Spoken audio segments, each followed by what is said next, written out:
Hi guys to everyone. I'm Anna from Poison Drug. Today we have a guest of honor, Jonas. I don't want to say from Nebala, just Jonas. So first of all, Jonas, how are you? I'm very good, Ada. Thank you for having me on the show. It's It's gonna be interesting. an interesting journey, I hope. And I want to start firstly to speak about you. So how you got in touch with the music and especially this spirituality, we can say, this way of seeing. So how you connected these two things, this journey you did, basically. Yeah. Well, that's a good question. I mean, I was a musician since I was very young. I don't really remember a time when I didn't do music in some way or form. Yeah. So I think I was singing since I was since I could talk, or maybe even before. Who knows? That's really cool. um, yeah, and so but I was growing up I was just doing the whole I was going to choir practice Yeah, and yeah, of course. practicing the piano and all the different things. And then when I was older I played different styles of rock and roll and indie rock and roll and that sort of Indie. thing. I listened that as well when I was young in the rock room. Yeah. Yeah, so yeah, I mean, I've been really sort of around the different genres. Yeah. Classical music. I used to go for even gospel music. Like I would go for like gospel music choir courses when I was in my early teens. Yeah.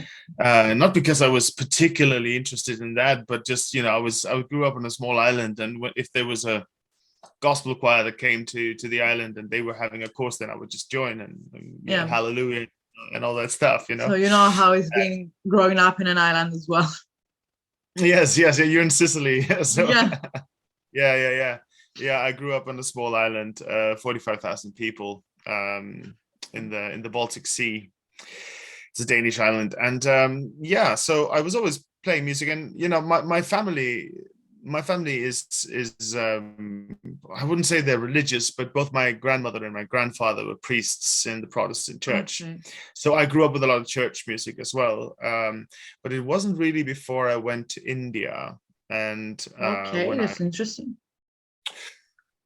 let me think, was that in 2008, I think, something like that. Okay. And I was introduced to Buddhist, Tibetan Yeah. Buddhist in particular, mantra singing, and that was the first time I heard throat singing as well.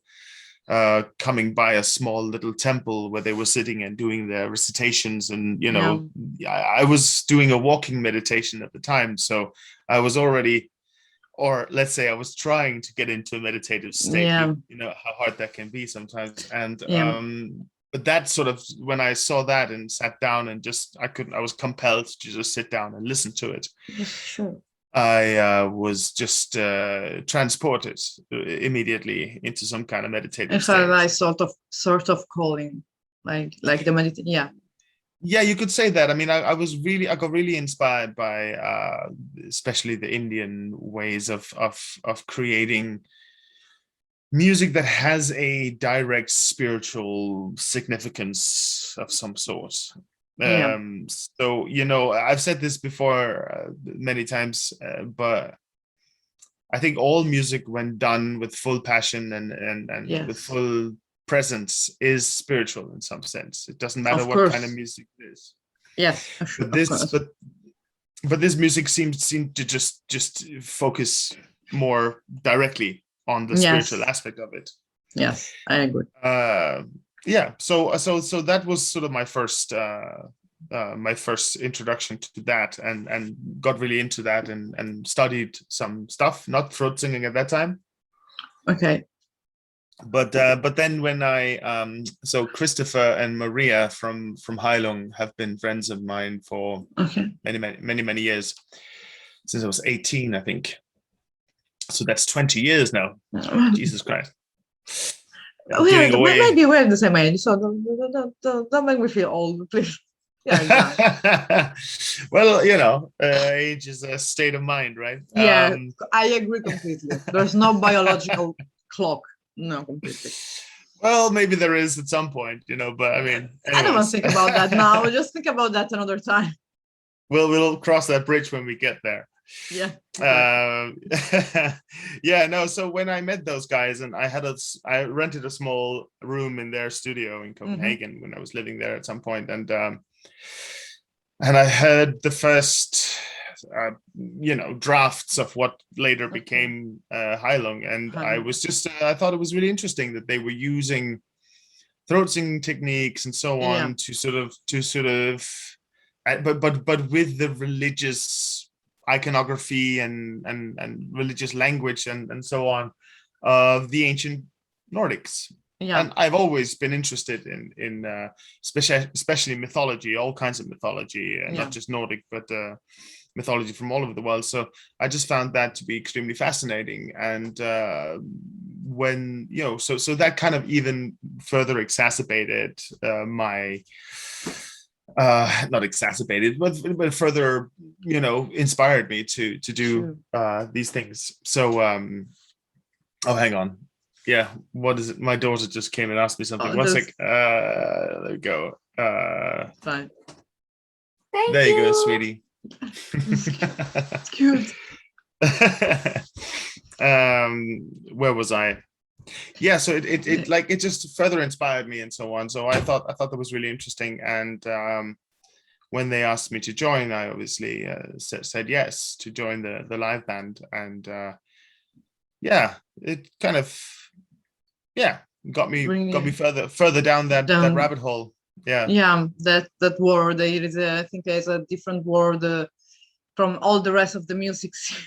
It's not a music scene. It's a completely way of living and thinking, because there is, like you said, even in the different type of music there is as well spirituality, but Oh, sure. just if you in this type of, I don't know how to call it, folk, or I don't know the specific word, because sometimes there is dark folk it's became confusing for me. Just I think spirituality music is it's the best for calling it. Has more, like you say, because it connect mind and the soul more than when you listen, I don't know, rock and roll, death metal. Of course it's more there's more like a culture, literature, and a lot of things combined. Well, I don't know if I think it does it more. I think one of the most spiritual experiences I ever had Yeah. was when I was living in London, and I went with my wife at the time to go and see Igor Stravinsky, Yes, I know him. his Rite of Spring. He's got a Hmm. fantastic Yeah. fantastic piece called Rite of Spring, and that was so psychedelic and meditative that I left the Barbican just feeling absolutely just like you said you were feeling before the interview when you came out of the forest, Yeah, just this calm and peaceful, yeah, peaceful just the and all state that. of So mind that holds, yeah, this keeps with you. yeah, perhaps it is called Rite of Spring, so perhaps he also made it with some kind of uh, religious or spiritual or something intention. Yeah, It's yeah, possible, but I think in some ways, at least for me, all good music that or art for that matter, any kind of art, of course. can have that effect on you. Yeah, that's as well, like, yeah, Yeah. it's like, for example, as well, is when you, for example, when you, I just taking the crafting, for example, because the first things came in my mind when you do crafting something, that things that you are going to craft, it takes your own energy. So it's like your spirituality. And when you give it to someone Oh, else, you're giving as well a lot of bit of spirituality. It's like when you're doing reflexology, you're doing is an exchange, or Reiki is an exchange of energy and spirituality. So basically, in most of the things there is an exchange, but even I think in a daily life, but we didn't notice. I mean, many people didn't notice. This is like I was saying maybe yesterday, the awareness that I would like the people know more about this amazing awareness of spirituality. But there is a big awakening during these 2 years up and after the COVID, the first lockdown. There was a huge awakening to people all around the world. But I wanted to ask you as well, before speaking about Nebala, you have to just mhm. tell me, correct me if I'm saying the pronounce wrong or something, because I'm trying to learn, but always correct me. And did you, of course, spoke about Heilung, but did you do anything else before previously, like by your own, some collaboration you have? Like I'm a little bit about, stay a little bit more in the journey side in this moment, music. Okay. Well, like I said, I've played music since I was Okay. very young. So before I joined Heilung, I was traveling a lot. So I had kind of stopped thinking. I stopped pursuing a music career for a while. Not that I never thought that I was gonna be done with music or something, but I needed some time to reflect or something like Okay. that. I had before I went on that journey. I which took a little longer than I maybe expected, but I was playing an indie rock and roll band in Copenhagen at that time, and we were just sort of about to, it looked like there was going to be some interest and stuff like that, but I left it at that time. I was done with that life for a while and needed to travel, needed to experience new places. Yeah, sort of like there was something in me that just needed a break from it, I think. Yes. When actually just before I joined Heilung, Christopher from Heilung and we went to India and made a kind of dark pop record with a lot of samples from India that we were recording, and we were like on a 3-week journey, I think, something like almost a month, around from actually from the north to the south, actually. Yeah. Good. But we might still release that. It kind of stopped because of Heilung just all of a sudden blew up, so yes, we never actually got to do anything about it. But I am talking to some, well, I shouldn't say too much, but I'm talking to some record labels and stuff like that. So and I'm gonna start basically Nebala to see its first roots. Say that again. And I say that when Nebala starts to see its first light or plant the first roots, then I prefer to say plants the first roots because it's more connected to nature. So. Right. Yeah, no, that's good. That's good. That's a good thing. It's a good question. So I think Nebala came about.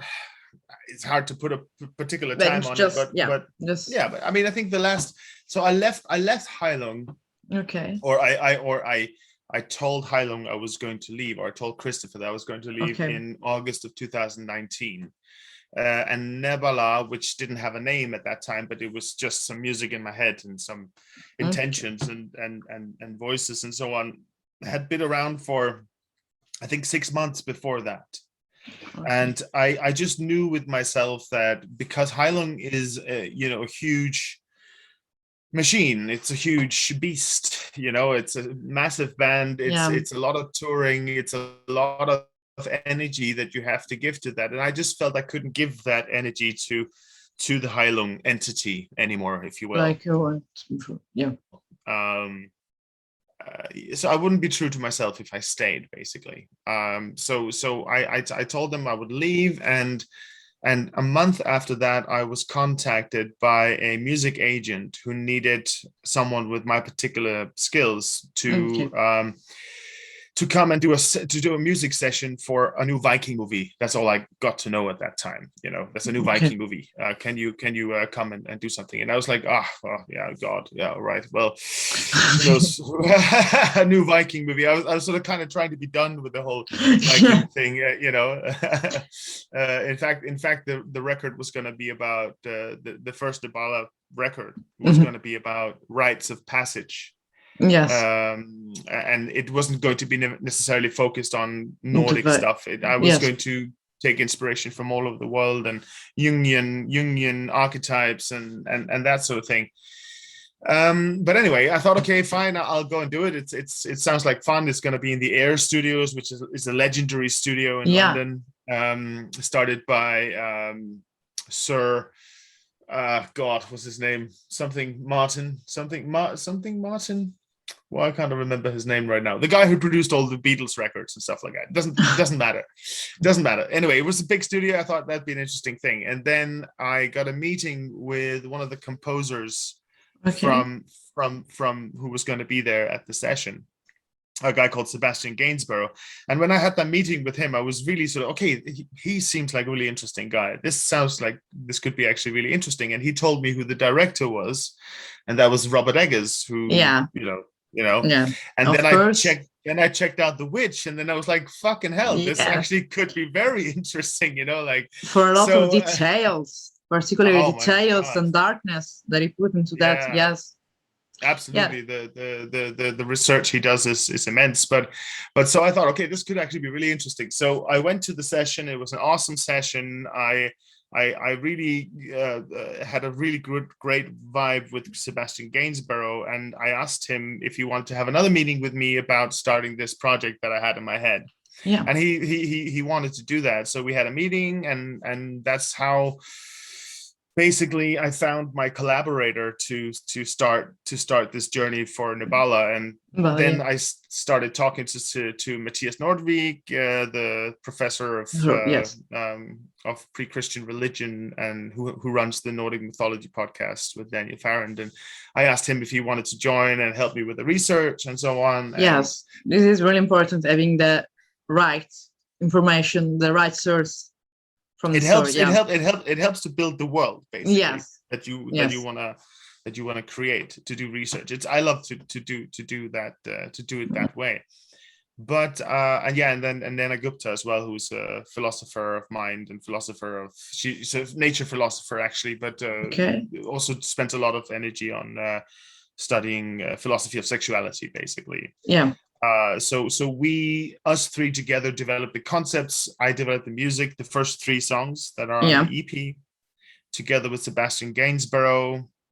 And that was sort of the first seeds or roots for what became Nebala. The name also just came up. Because the name is Proto-Germanic, is right? Yeah. Yeah, so it means basically like into the void, something like that. So why these meanings? Like, of course, I have to ask about the name. It's like a classical questions about, Well, I mean, a friend of mine said to me the other day that names are actually inconsequential, because at the end of the day, it's what you put in it and how people receive it that's going to be at the end of the day. But I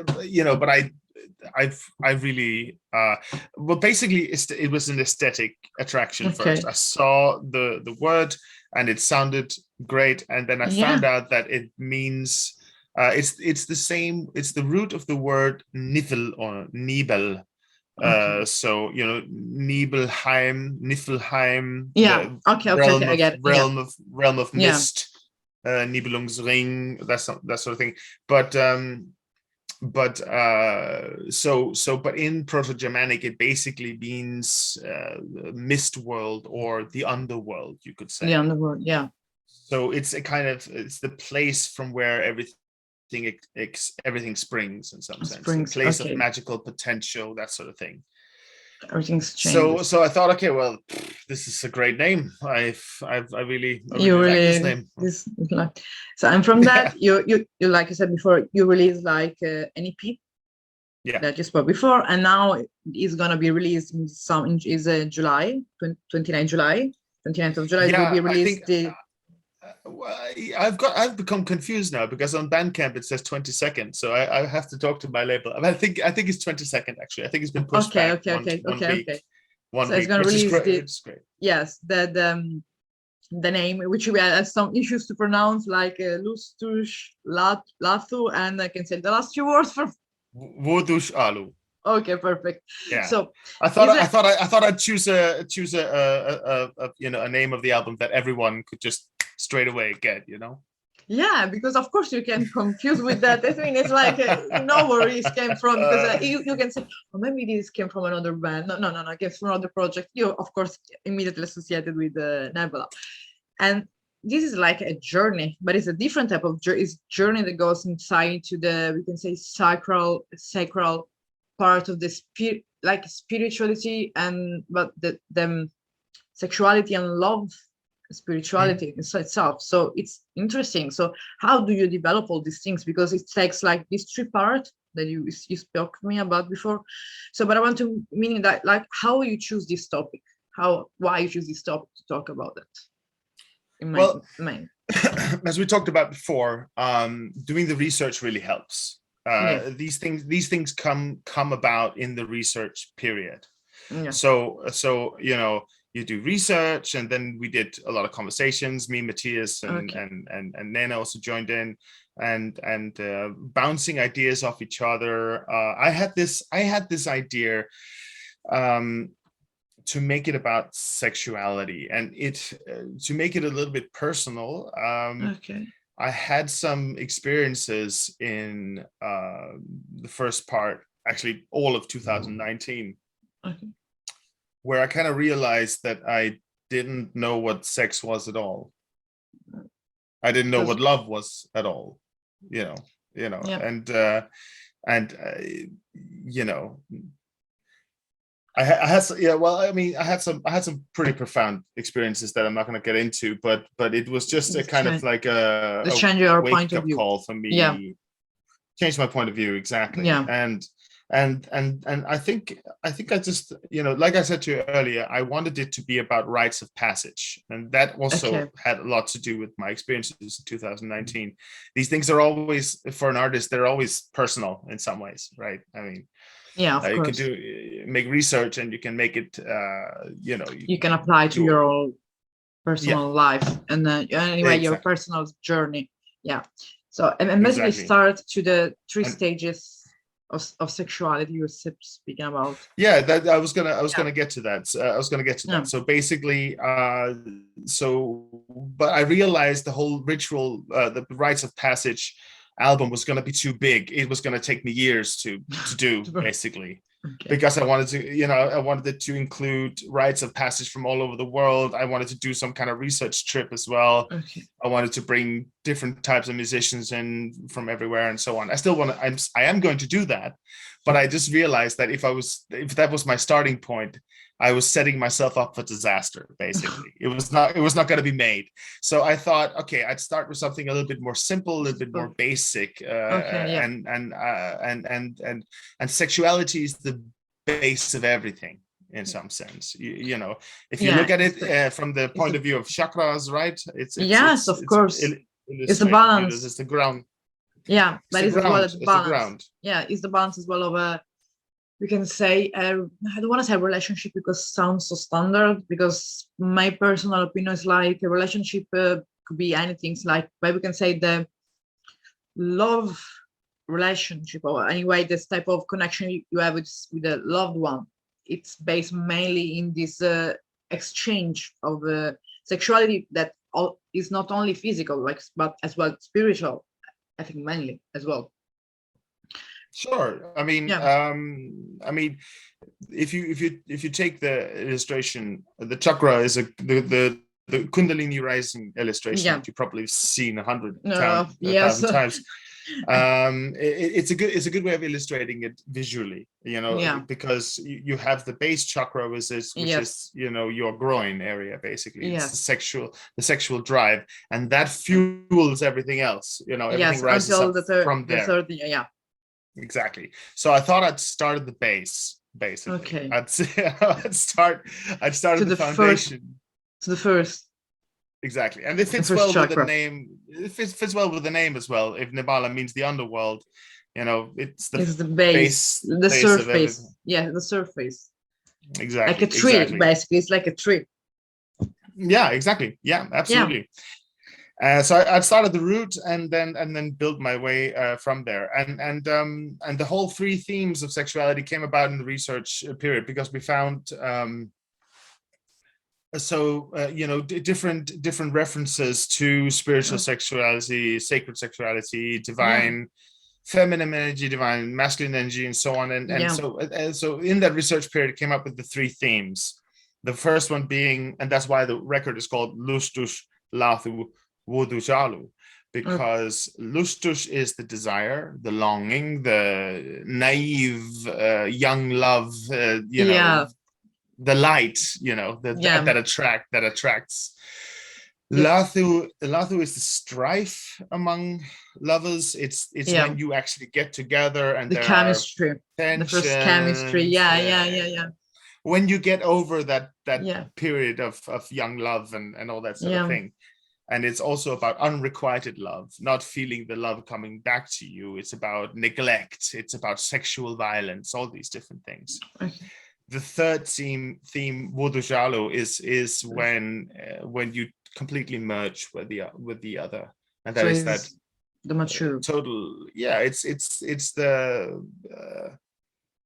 when your ego dissolves and you're completely one one. with the other. Yes, when you With became. the ecstasy, Yes, the I whole always use thing. the picture of just two rivers flowing and then became one. Biggest one. Well, Yeah, this one. Exactly.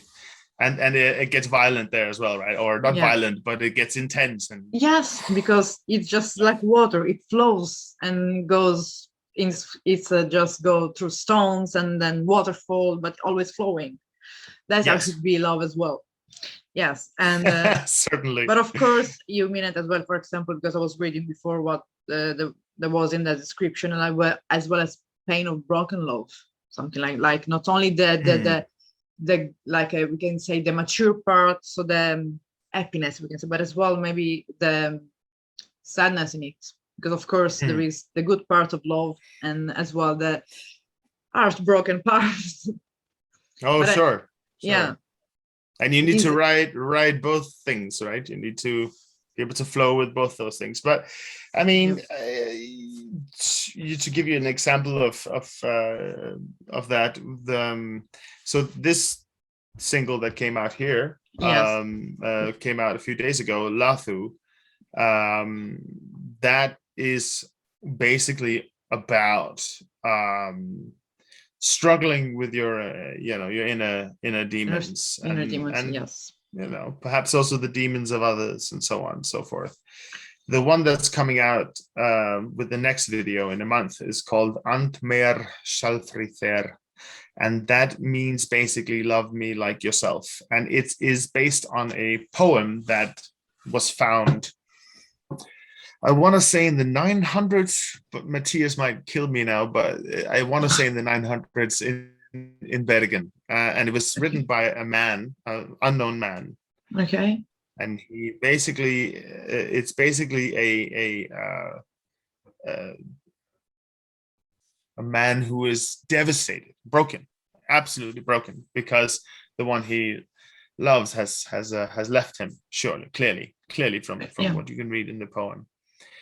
And it's such a beautiful thing. He curses her, and he sends demons and giants and the anger, everything. The stages of the grief, it's called, as well. Yeah, absolutely. He's at the lowest point there, and the poem ends with Ante mer Shalfrither. All I wanted you to do was to love me like you love yourself. So because sometimes you say you have to love yourself, and then you will be able to love the other one. But we have to see how does it means, because there's nothing wrong to love the others like you love yourself. But sometimes it's the opposite, like you love someone else like you love yourself, and maybe the other person love itself or herself, but doesn't give you the same response. So maybe I will find these other singles really interesting. Will be and another my yoga video. You make another one. Sure, absolutely. And the last stage where you were writing is Wodojalo. Yes, what does it mean? Which is this mean?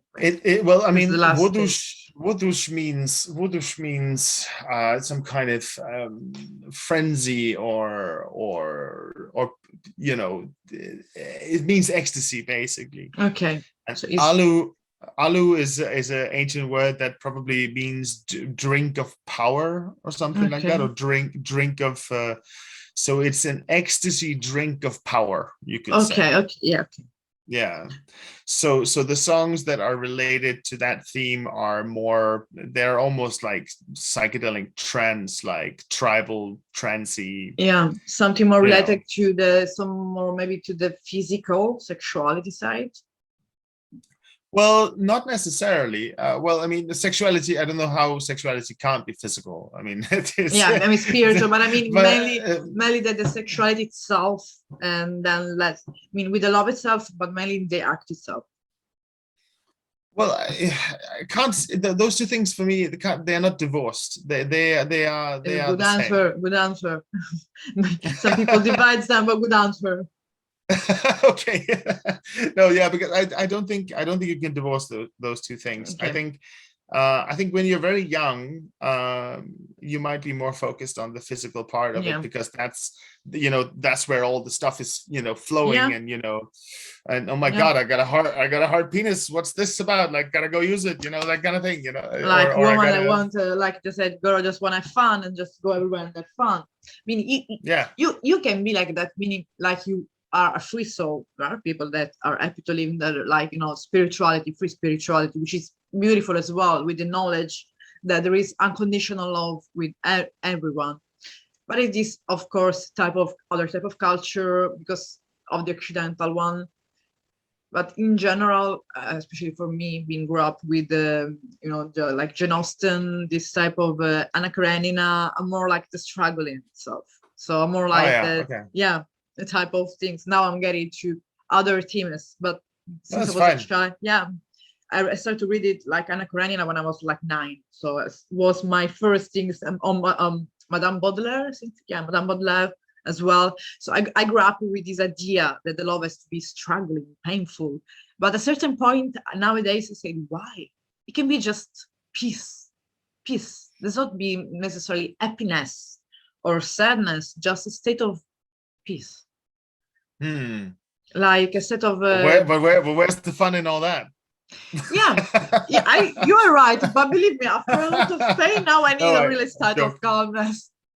No, no, I mean, Yeah, okay, fair enough, no, sure, just sure. let's say for some months, for a little bit, then maybe it will be all the times. But I'm aware that even if I had a long, let's say, struggling past, it makes me who I am today. I wouldn't be strong enough, or I wouldn't be aware of who I am if I hadn't passed all this pain or happiness as well. These Sure. things experience make growth. So I have to say thanks to all the bad things that happen. So because what I learned from being, like I told you, being studying naturopathy is as well appreciating the positive in everything, but as well with a little as well of negativity because it's helpful as well.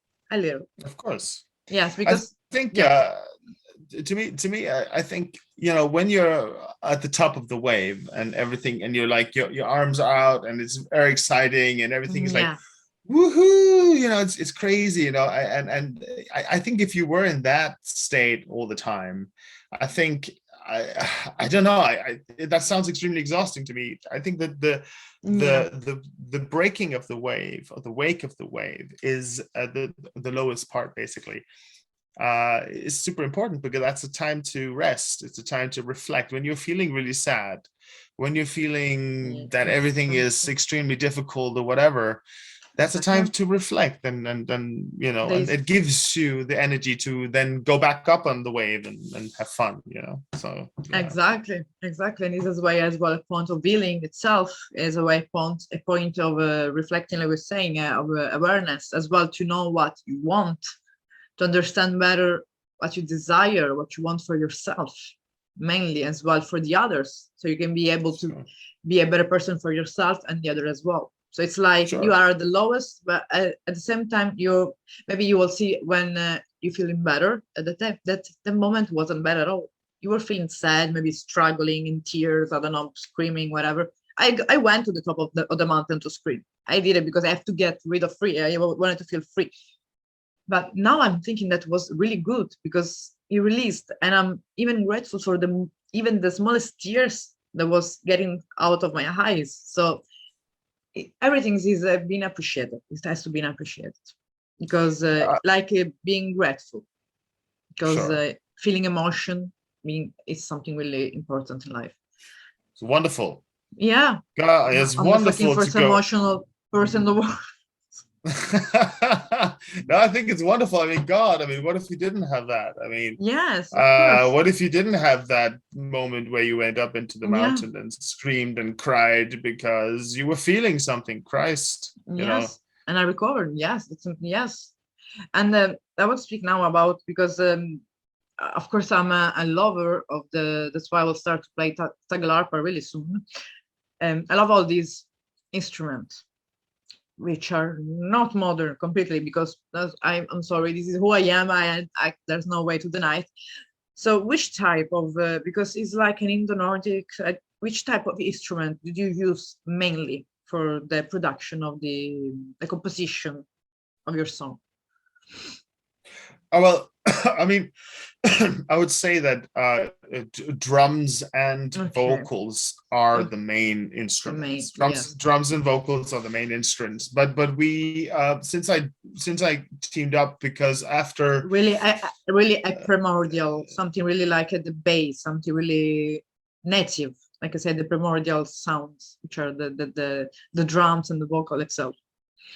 yeah, I think it was just what attracted me at that time. Mhm. I think there wasn't any particular purpose for why it had to be like that. It's Yeah, just I was just attracted by anything I could hit on, and then I'm a singer. That's what I am mainly. So yeah, that's that's the instrument that I use you know primarily. But I mean, yeah. um, so when I stopped work, I mean, I stopped working with Sebastian not because I didn't want to work with Sebastian, but because of COVID. And I had The, a company in London that didn't work out anymore because of COVID, because it was an event company, so it couldn't work yeah, out anymore. And so I found an opportunity to go to Norway, took it, and uh, because of we all thought COVID wasn't going to last as long as it did, right? So I thought I was still going to be able to finish it with Sebastian somehow, but it just didn't happen. And he was extremely busy with the Northman score yeah, and so on and so forth. So it just didn't happen. So I was looking for someone new to collaborate with. I had written quite a lot of the music on my own, but it was just not. I like to bounce. I like to collaborate. I like to bounce yeah. It's ideas off weird. other Yeah, because people. you exchange. Yeah, it's an Yeah, exchange of idea. exactly. Yeah, it's beautiful. It's just who I am. I have some friends who can sit and just be alone on their own, write everything on their own, and it's wonderful that they can do that. But it's just not my thing. Yeah, So when I had heard about Shell before and so on, but never never really explored any of his stuff. But when I saw that he signed with the same label that I'm on, yeah, Binors, which is Einar Selvik and Simon and Ivar Björnsson's label. Um, I I heard his record and I thought he had a very similar his the first record I heard of his was Ferd, yeah. and I thought True. he had a similar idea. Not that his music was similar to what I wanted to do, but he was using a lot of inspirations from the East and so on, and I like that. So Yeah, I just contacted him, and it so happens that he had heard the EP and loved it. So he yeah. was like, hell yeah, let's make the rest That's of nice. the album together. So That's amazing. we met up and we just kind of immediately figured out a really great way of working together. We didn't have a It took a long time to finish the album because he was in Bergen, I was in Oslo, so every time I had to go and I could be there for a weekend and then I had to go back. And so, but we actually finished the songs really quickly. Yeah, We didn't have a dry session, a dry session meaning we didn't have a yeah, session where we create or didn't make a lot, do a lot. yeah. Every time it was just really full blast. Yeah. That's amazing. So the music was actually finished quite quickly. It was circumstances that made it Yeah. wait so long, basically. Yes, the distance, and then maybe there the COVID was less than here than in Italy, so you're more free to move because we weren't free to move from the city back then, back now a little bit. So yeah, Oh, really? Yeah. Well, yeah, but so, let's not talk about no, that, no, no, right? yeah, Let's yeah, just. yeah, Anyways. So yeah. So that was that, and So when Shell joined, because he has such a vast knowledge of different types of instruments, we ended up using quite a lot of lure, which is ancient Yeah. bronze, not Yes. lyre, but the old bronze horn, Bronze Age horn. And we used a little bit more toggle hop, a little bit more Okay. lyre, but I mean not frightfully a lot. We still kept it quite to To the few bowed string instruments, okay. and to drums and so on, but quite a lot of lure came in there as well. And the organistrum, I have to mention the organistrum because it's one of my favorite instruments of late. It's basically do you know about the hurdy-gurdy? Maybe wait, it's the one that play like that. No, that's no, that's because a Joe that's Hop. because yeah, it was imported here in Sicily and became part of the Sicilian folk song. So they in Sicilian, yeah. All I think right. there is imported by Normans. Yeah. Oh yeah, cool. No, I mean, so this is basically a kind of a type of a violin, but you wind it up, so you play it like this, and then yeah. So it just keeps continually going, and then you change the notes and stuff like that. So, but the organistrum is a really huge version of that. So it's, if the hurdy-gurdy is a violin, the organistrum is a cello, basically. Okay. Yes. So it's a deeper sound. Deeper. And that's a fantastic instrument. We used that quite a lot on the album as well. That's beautiful. But as well, the video clip that has been released, it's itself really particular video clips. So what is behind this recording of the scene, the video clips? Because I saw there was an amazing woman as well, interpreting like a nymph. I don't know, was something, it was beautiful. So how did you, like you say, produce all this first video clip, if there is something really particular that you liked when you were doing this video clip as well? Let me just see if I understand your question correctly. Are you talking about the video that accompanied Lathu? Yes, exactly. Yes. Yeah. The music video. Few days ago. Yeah. Yeah, on Friday. Yeah. Yes. So you're asking me how did we come about with this? Yeah, exactly. Ideas, exactly. Symbolism. And some moments in particular of during the shooting of the video clips that was most, I can say, meaningful to you than the rest of the shootings. Oh wow. Oh God, I don't know where to start with that. Actually, it's so. Well, I can start at the beginning. That's always a good idea. I wanted to make a video about wrestling with your demons, basically wrestling with your inner desires and all those sort of things.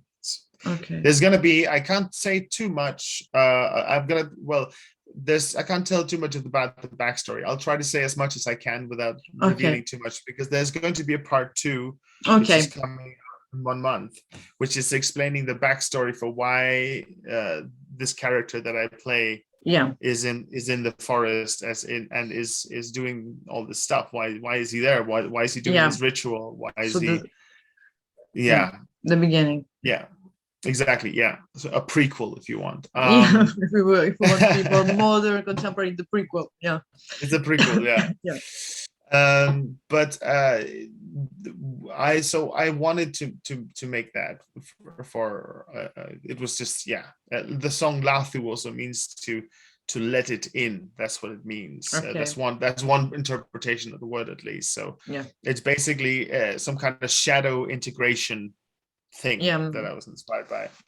And I had known Christina Amundsen, the director, for a long time, and she's a brilliant director, absolutely brilliant young upcoming director, and I had wanted to make something with her for a long time, but and in the beginning she was also like, fuck, some kind of Viking, what's all this?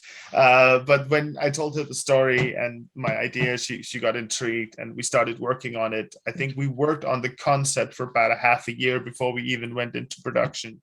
So it was really. So we were just researching, just writing, finding, making lookbooks, all that stuff which you do for videos. For videos and movies, but yes. Yeah. So it was really interesting, and I it's an extremely it's in many ways a very personal story. But again, it always will be when it's art, right? But basically. And I'm a big, I read a lot of, philosophy and psychology and so on. Yeah. By Friedrich Nietzsche and Carl Jung and so on, the archetype thing. So these different characters, I suppose they represent different parts of the human nature in some sense. With the nymph that you mentioned, that you brought up, what Christina and I wanted of beautiful, almost childlike, almost a childlike naivete type character, but also full of lust and rage and seductive power, kind of like Peter Pan, if you want. Peter Pan is like this childlike, naive, but if you read the real Peter Pan, not the Disney version, he's destructive as fuck. He's extremely dangerous. He's extremely dangerous and violent, and when things doesn't go his way, when he doesn't get it like he wants, he destroys things and kills people and stuff like that. Like the wilderness itself. Like the wilderness itself. Exactly. It's very beautiful and it's seductive, but it can also kill you. So that was the kind of thing we were going for there. And then there's a raven woman who is she's like a Kali-esque type destroyer woman, who will fuck your brains out and leave you leave you in pieces and destroy you, that kind of thing. And the trickster character is then her counterpart. And then you have the big man, the trickster character with the big cock. then you have a big man as well, who's like he's like the wooden man. He's like my father. Or something. Shit, I shouldn't say that. But he's the epitome of kind of manliness. A sort of solid as a rock, as a tree. His movements are more, like this. He's not so flowy as the other. More. But he's also terrifying to behold. In fact, Thor was a big inspiration for him, because Thor is like that. He's a protector. He's strong man and all that kind of stuff. But but his rage when he gets angry, it's absolutely devastating and destroying and stupid. In many ways, stupid. And and I think many men, especially of previous generations, have been raised by these kind of wooden men in some sense, who are not very in contact with their feminine side. Especially they say to me, in Sicily, we have this culture still today in some countryside where the man is the man and the woman is not even the wilderness, but it's just the passive part. That's why. So the man is like the rock, who do everything, protect, provide to the family, but as well it can be sometimes stupid, but he doesn't know that. But sometimes he doesn't know himself. When he destroys things, he's a little bit dangerous. This type of masculine way is still here, rooted in at least in the countryside. I wouldn't say the southern part of Europe, in my opinion, not only in Sicily, because I'm not, but just a little bit all around the Europe, we can say. And basically this video was really just like, in my opinion, was like really like a journey to see, because like I told you, it was used to for me to face something that I was going to struggle, that that period. So and I Yeah. even didn't know what it actually means. So even without understanding the language, it basically did it. His original work was made for like it has that purpose and it worked for that. So Hmm. it came out to the same person. Next time I'm gonna tell you what I'm struggling with. So Sure, sure. yeah, Yeah, so I mean, so there wasn't any, I mean, there wasn't necessarily any kind of message or yeah, any kind of particular aim with it. It was just more, yeah, I felt like I wanted to explore this theme in some yes, sense, yes, with the music and with the video, and it was shot in Ukraine, as you may know. All the yeah, actors are and the performers and the production team and everyone except for me, the director, the production designer, the DOP, and the yeah. choreographer. Everyone else were from From Ukraine, Ukraine. Yeah, never know. and Yeah, yeah, so many of them are still down there, and yeah, that's it's pretty, it's pretty fucked it's up. tough. Yes, yes. It's pretty Let's messed up. hope. Yeah. Yeah, let's hope that this ends soon in a positive way because it's not possible that it's like and in this era we still have to deal with this situation. It's something that I Mm. mean, history repeats itself, but not in this way. Not for like this. Not like this. Yeah, I don't know. I yeah, just I yeah. just know that I have friends down there, and we have friends down there that are suffering, and that's all I really care about. I don't Yes, understand. I don't understand the politics of it, and I don't care. really, Yeah, well, uh, care. I don't know yeah. if I care. Well, I just can't. Like, I it's understand. too messy, you know. Yes, yeah, yes, but it's like this in all over the world. It's always has been messy, even when there was kingdom, just was always messy. So just like I say, I prefer to live like in spread it like it's among the trees, spread it around the forest with all my Mm, life, not knowing what is going on around the world sometimes. So you live your own life, maybe with a small yeah. community itself. That's the best way because you're not surrounded by negativity all the time. And before going, because of course I want to ask about the 12 influences, because the influences you took for you Mm, have in yourself can be, usually I make like three questions, but I wanted to put it all in one. So I want to say like the main musicians if there are, or the main influences there are, can be not only musical, but as well, I don't know, literature, history, any type. So just mm. three questions in one. So what influences me basically? I mean, Yeah, what am I inspired by? yes, exactly.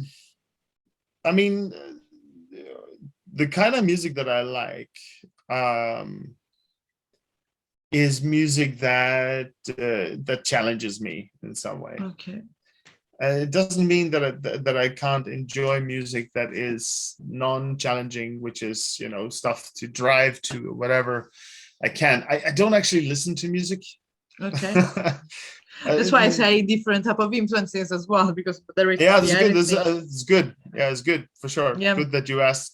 Good that you asked that. I don't listen that much to music, but it doesn't mean that I don't have a massive appreciation for kinds Yes, of of music. course. But but in terms of influences, I'm super influenced by I'm very influenced by all sorts of types of philosophy, mythology. Mm, of course. uh I mentioned Friedrich Nietzsche before, Yeah. and Carl Jung, and many others for that matter, but um hmm uh, I know, like what we talked about earlier for the album. I did a lot of research, Yeah.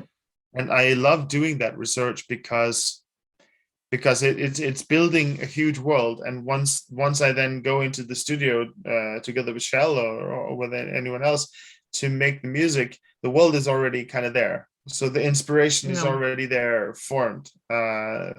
And of course you can make art by just being inspired by anything and just opening yourself up and being a channel or whatever. but I like to have this language of mythology or any kind of other concept Culture, that yeah, yeah, well, it could be anything really, um to work with when I make music. So that's my, yeah, the first time. I hope that makes sense. Yeah, no, it might, of course, because most of the time we are not all influenced by, like you said, or music or literature of, in general, culture or whatever religions, but I think we are as well influenced by our environment, what we perceive from the world itself, just Sure. all the surrounding. Yeah, you can, of Yeah, course, yeah, you can go and research history and mythology all the live long day, but at the end of the day you are going to express something which is very modern, because yeah, you're here, so yeah. you're in this time. So To me, I would love to have just take a look how it was back then. But of course, you can only use the source to reading what you have from the source. But of course, but I think you know that you have always to look like with a double eyes, like with a double side of the coin, because maybe they are yeah. written from a faction, maybe they were under certain kings, speaking good of that. So you have to read the opposite one. This is what they teach you at the history university. You have to read both sources Yes. to learn the right one, at least to create Oh, your yeah. own opinion. Yeah, this as well can influence as well, but it depends. I like that it's not only music, because I have all people influenced by music, which is good, of course, but sometimes it's good as well, speaking about culture, because open the eyes as well for music and musician as well, because even in the extreme, I think, genre of music, you can use culture itself. Like there are bands that, for example, are really interesting. They use the mental illness, the pain, to explain how they are, but not like in a bad or sadistic way, but in a way of let the people understand there is not a wrong or something bad, just they exist and there is there. Mhm. So there is Mm. different things that influence all the people around the world. There is not only music, but Sure. yeah. Before ending, just I want to speak about the actual project. You're saying about the next single that has to came out, the album, but there is some lives that you're planning as well. There's some what? Lives, some gigs, something you're planning Oh, as some well. gigs. Yeah. I before I say that, I just wanted to end on what we were talking about Okay, yeah, before. sure. I think one of the reasons why I like to also look into history and mythology Yeah, and especially histories and so on, it's that what I think it does is that it offers you, because the reality of yeah, people living hundreds and hundreds or even thousands of years yeah, ago was quite different from the reality that we're in. It yeah, also I agree. the the wisdom that it gives you is that reality is not just one thing. The reality we see right now, the understanding we have, the way we perceive things, Yeah, could be vastly different. It doesn't have to be the way it is right now. It can be different. It can be completely different, and that's what yeah, I think the value of studying history is. Actually, yeah, that's the main value of studying history. yeah. It's To give you that the understanding. reality is not solid. Reality is not solid. It's a fluid thing. Yes, It could be many, and has been many different things in the course during the course of history, basically. yes. But just for just understanding that, it just you go through some historical places, just could be anything from a castle, from a ruins, and then just imagine. That's what I like to do. Imagine what, because even the stone of a castle have their own energies. Just can feel it.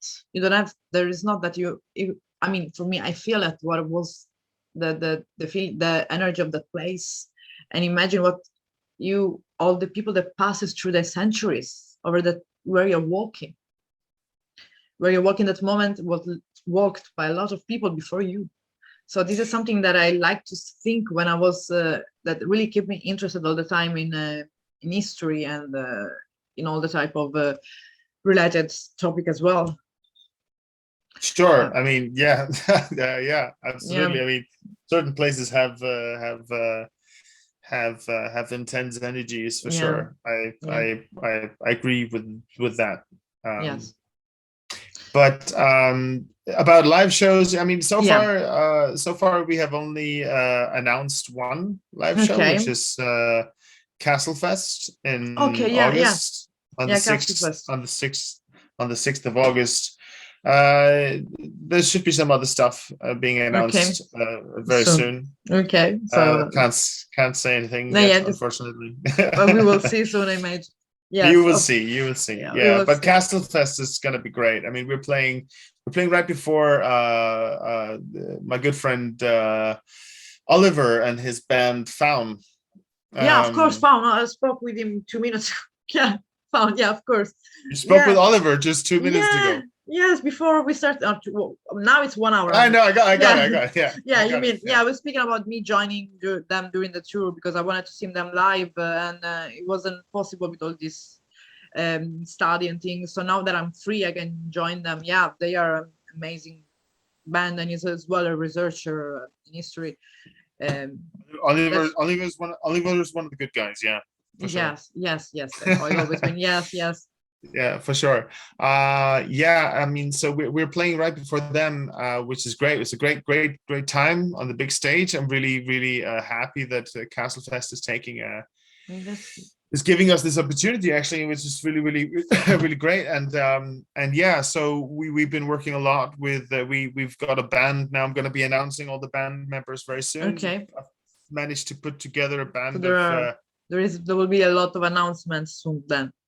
yes, it's a very multicultural band. We have a Spanish guy who lives in the UK, a Sardinian woman, a wonderful Sardinian singer. That's She amazing. is one of the few female singers that can also throat sing. So Wow. she can actually throat sing, and over she's a really great overtone singer as well as being a classically trained singer. Then of course Shell is there. We got Yep. percussionist Rob van Barschot from the Netherlands, fantastic percussionist as well. My brother, who was a really good vocalist as well.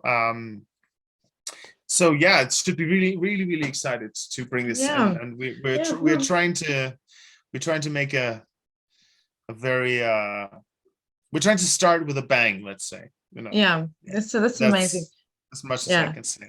Yes, and before ending, of course, I have to do the most required into question that arrived because I sent like a small pool between friends.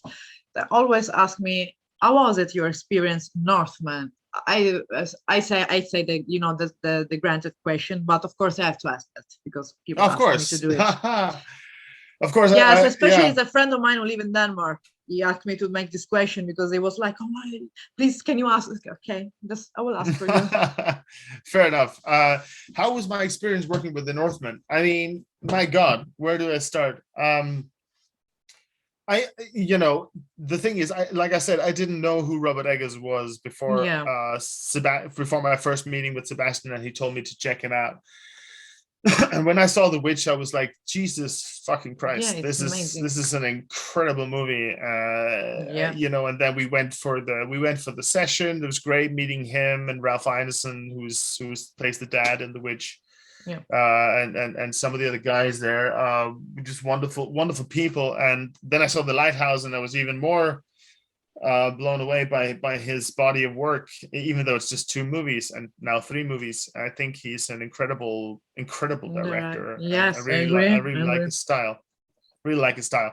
So, but I mean, so I ended up wearing quite a few hats. So after that session, I must have done something right, because I was invited back to play a little role Yeah. in the movie.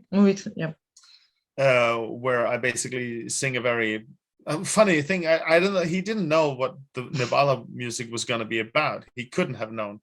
But he gave me a role where I'm singing a very sexual song, actually. So basically, it was something like a really close I to don't the know. I don't know whether fate. I don't know. He just saw me and thought, that guy's a horny motherfucker. Let's give him a. I don't know. Let's give him a role where he fucks a milk pail and sings a pornographic Nordic song. I don't know, but so I wrote the song for that scene as well. uh, and I ended up I put a lot of my voices on the Okay. score, so a lot of the throat singing and Yes. some of the high sort of more powerful male sort of not powerful but power driven male Yeah. voices that are on the score. And I taught some of the actors some throat singing styles as well. I was working with recitation with Magne Osnes, who plays the Yep. berserker shaman, and with Ingvar Sigurdsson, who plays the sorcerer. And Yep. Ingvar Sigurdsson throat sings in the beginning of the movie, and that was because him and I had 10 sessions of intensive throat singing training, and he just smashed it. It sounded so good and gritty and just dirty and dark. And yeah, I was That's really amazing. impressed. I was impressed with him. But I would say my experience being on set was unbelievable. I mean, even though it was COVID and there was a lot of restrictions and so on, Yeah. it was amazing to see that such a big Hollywood production, that they kept it real throughout the whole thing. They were extremely everyone was so sweet and kind and passionate. There was That's so much beautiful. passion in this project. It was incredible. Yeah. From the runner to the makeup artists to the big stars like Anya and Alexander, beautiful people. Just yeah. That's amazing. I sound like one of those Hollywood actors, like, oh, it's just so marvelous, it's like it's amazing and magical and so Yeah. on. But it really was. It really was. I mean, That's it was amazing. a passion project. Had a great Yeah, time. so yeah, I sit out at the time to watch because here in Italy we have it in Italian, and I don't want to see in Italian because I don't like it, so I prefer the in What are you saying? then They're dubbing it. They're dubbing it into Italian. oh yes, please. Because in theater, of Porco course, Dio. yeah, you can say that. I agree. Yeah. But I don't like it because I prefer to listen in the original languages, each type of movie, even if it's Japanese or Indonesian. But how do you say the Northman in Italian? Normanno, because Mel is the Normans. So bad because you understand how these two people. So I'm sorry, I don't want to say, but meaning they left it like Norman, like Northman. So basically, literally is a man of the north. So in Italian is uomo del nord. But uomo del nord. Yeah, okay. So basically, but they do all one things because Normans, so the one from Normandy means as well man from the north. So they mix it up everything. So yes, I'm waiting to find out where maybe it will be available on some platform, Amazon Prime, Netflix, or an idea, and watch there. Yeah, because I can travel far and watching on some. You just feel like doing this. You just do la vaffanculo. Yeah, you're right. I know a little bit of Italian. Not much. Some words, just bad words. Just the bad words. Yeah. Yeah, but we are in Sicily. We usually say, like minchia, which is our most common exclamation with everything, for good, bad, and even just speaking with friends. Minchia, what? Really? Just like even like that. Like, what does it mean? Pussy or the male part, the male intimate part of the body, translated literally like dick. Okay, but I thought it was cazzo. Yeah, but in Sicily we change it. It's a special. Okay. We have our own. We have our own dictionary. Sicilian is another computer language because it has a French word, Spanish word, northern word. It's a mixture. So we have we are really proud of that. I realized this about Italian, because I was working in some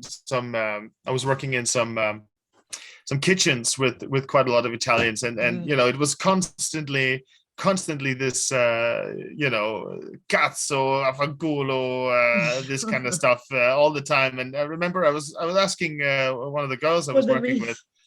I was asking her, so do you speak like this in front of your family as well? It's like yes. One time my mother said, Julia, you have nothing but cazzo in your mouth, like yes. This happens with the other words, but in Sicily, yes, this happens. Yeah, a little bit less because here there is this the Sicilian is a little bit rude nowadays, because before was common to the farmer, but now it's more spoken about the people in the countryside, so the small town. But to the cities, you find really few people speaking really that through old language, because it's like an old language as well. So that's why I we have realized I was getting darker and dark, darker. yes. So yeah. basically, it's really interesting. So before ending, I just wanted to say just really thank you for this interview and this exchange of topic and words. But I want to know some words from Denmark, some bad words as well, because Some I gave you bad one. words? Yes, you came from the island you came from. Really rude and old, ancient. I don't say. Horrible, rude Danish word. Yeah.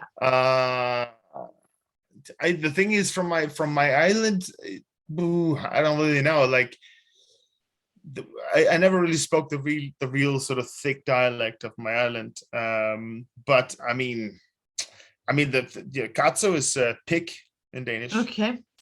Pig. Yeah. Pig, yeah. Yeah. Røvhul. It's okay. Gulu. Can you say that? Røvhul? No, please don't tell me to say that. Whoa. Oh my god, I get confused. Repeat again. Røvhul. Wahoo. Like that. It's impossible. Yeah. I know, it's impossible. It's a horrible language. It's a very it's very interesting throat. So yeah, but it's difficult. It's interesting. But yeah, but I think it's if I have to move somewhere, like for example in Norway, I have to learn the type of speaking. Yeah. Don't worry about Norwegian. Norwegian is not the same. Norwegian is much easier to learn. Yeah, it's easier. So okay, that's good. That's in, good. In Norwegian, that was reva. Reva. Okay, reva. So that's much easier for you to say, right? Yeah, because we have the Italian as the R a lot, especially in Sicily. The R. Yeah. Okay. Yeah, like German. Yeah. so okay. So you'll have no problem in Norway. Just come to Norway, you'll learn these. But I think this is the only place left that I can go, and then maybe last one in my mind is Iceland, but in the last, like the last place. I mean, I love Iceland, but I want to go step by step. Well, forget about learning the language in Iceland. Oh, yeah, and I know. But thanks to God, I found some places they looking for naturopath, but they speak English as well there. So give the time, but not in Reykjavik, in the north. I am more like a misanthrope, so go when there's no one. Yeah, so okay.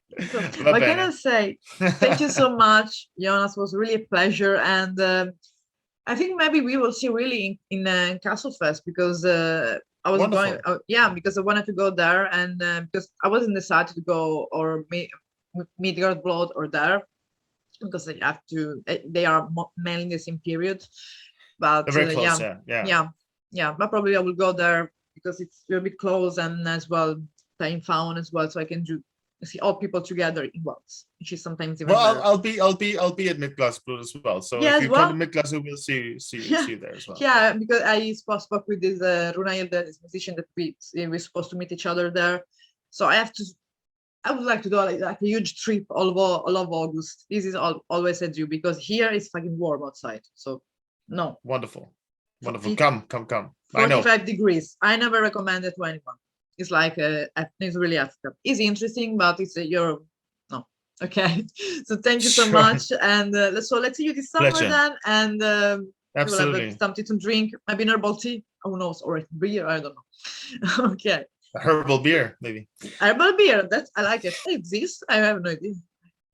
Well, they used to have herbal beers, but that's a whole other can of worms. I have to learn. I have to find out. I can put it in my teas or something like that. Thanks to the tips.